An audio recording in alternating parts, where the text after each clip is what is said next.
വലിയ രീതിയിലുള്ള പ്രതിഷേധമാണ് ഇപ്പോൾ പ്രധാനമന്ത്രിയുടെ വസതിക്ക് മുന്നിൽ കോൺഗ്രസ് എംപിമാരുടെ നേതൃത്വത്തിൽ നടക്കുന്നത്.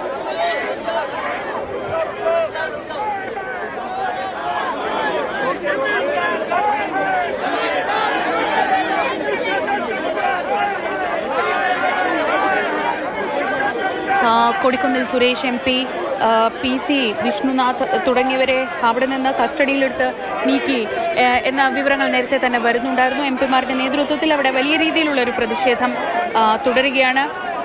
ബാലു, ഈ ഇടപെടൽ വൈകിയതിനൊക്കെ എതിരെ അല്ലെങ്കിൽ എത്രയോ നാളുകളായി അവിടെ ഈ CJP പ്രവർത്തകരുടെ നേതൃത്വത്തിൽ ഒരു സമരമൊക്കെ നടക്കുന്നുണ്ടായിരുന്നു. പിന്നീട് നമ്മൾ കണ്ടത് ഈ അവസാന ഘട്ടത്തിലാണ് രാഷ്ട്രീയ പാർട്ടികളുടെയൊക്കെ ഒരു പിന്തുണ ഇവർക്ക് ലഭിക്കുന്നത്. ഇപ്പോൾ ഇത് സർക്കാരിനെതിരെയുള്ള ഒരു വലിയ തുറന്ന യുദ്ധത്തിലേക്ക് തന്നെ കാര്യങ്ങൾ കൊണ്ടെത്തിക്കുകയല്ലേ? ഈ CJP സമരത്തിന് പിന്തുണയ്ക്കുന്നതിനേക്കാൾ ഉപരിയായി കോൺഗ്രസിന്റെ ഇന്നത്തെ ഈ പ്രതിഷേധ സമരത്തിൽ ഏറ്റവും പ്രധാനപ്പെട്ടത് ഈ ധർമ്മേന്ദ്ര പ്രധാന്റെ രാജി, പ്രധാനമന്ത്രിയുടെ രാജി എന്ന് അവർ ആവശ്യപ്പെടുന്നുണ്ട്. ഏറ്റവും ചുരുങ്ങിയത് ധർമ്മേന്ദ്ര പ്രധാന്റെ രാജി ഉണ്ടാക്കണം എന്ന ഒരു ആവശ്യമാണ് കോൺഗ്രസ് മുന്നോട്ട് വയ്ക്കുന്നത്.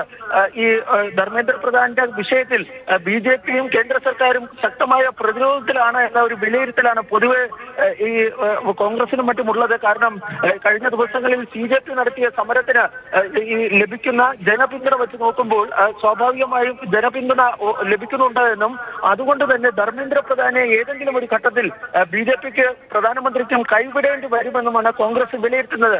ഈ സാഹചര്യത്തിലാണ് ധർമ്മേന്ദ്ര പ്രധാനെതിരായ നീക്കം ഇപ്പോൾ കോൺഗ്രസും ശക്തമാക്കിയിരിക്കുന്നത്. ആദ്യം മുതൽ തന്നെ NSU, കോൺഗ്രസിന്റെ വിദ്യാർത്ഥി സംഘടനയായ NSU അതിശക്തമായി ഈ നീറ്റ് ചോദ്യപേപ്പർ ചോർച്ച വിഷയത്തിൽ വലിയ തോതിലുള്ള പ്രചാരണങ്ങൾ, പ്രതിഷേധ സമരങ്ങളുമൊക്കെ നടത്തി വന്നിരുന്നു. അതിനിടയിലാണ് ഈ CJPയുടെ രംഗപ്രവേശനം. CJP വന്നതോടുകൂടി കോൺഗ്രസിൽ നിന്ന് ഈ സമരത്തിന്റെ നേതൃത്വം CJP എടുക്കുന്നു എന്ന ഒരു വിമർശനവും ഒക്കെ ഈ കോൺഗ്രസിനുള്ളിൽ ഉയർന്നിരുന്നു. ഏതായാലും രാഹുൽ ഗാന്ധിയും പ്രിയങ്ക ഗാന്ധിയുടെയും KC വേണുഗോപാലിന്റെ നേതൃത്വത്തിൽ ഒരു മാസ്റ്റർ സ്ട്രോക്ക് തീരുമാനമാണ് അല്ലെങ്കിൽ ഒരു നീക്കമാണ് ഇപ്പോൾ ഉണ്ടായിരിക്കുന്നത് എന്ന കാര്യത്തിൽ യാതൊരു സംശയവുമില്ല. കാരണം ഈ സമരത്തിന് ഇവർ തന്നെ നേതൃത്വം നൽകുന്ന സാഹചര്യത്തിൽ വലിയ തോതിലുള്ള ഒരു ശ്രദ്ധ ലഭിച്ചേക്കുമെന്ന ഒരു പൊതു വിലയിരുത്തൽ കോൺഗ്രസിനുള്ളിലുണ്ട്. ആ സാഹചര്യത്തിലാണ് ഇപ്പോൾ ഈ രാഹുൽ ഗാന്ധിയുടെ നേതൃത്വത്തിൽ തന്നെ പ്രധാനമന്ത്രിയുടെ ഔദ്യോഗിക വസതിക്ക് മുന്നിൽ ഇത്തരമൊരു പ്രതിഷേധ സമരം ഇപ്പോൾ നടത്തുന്നത്.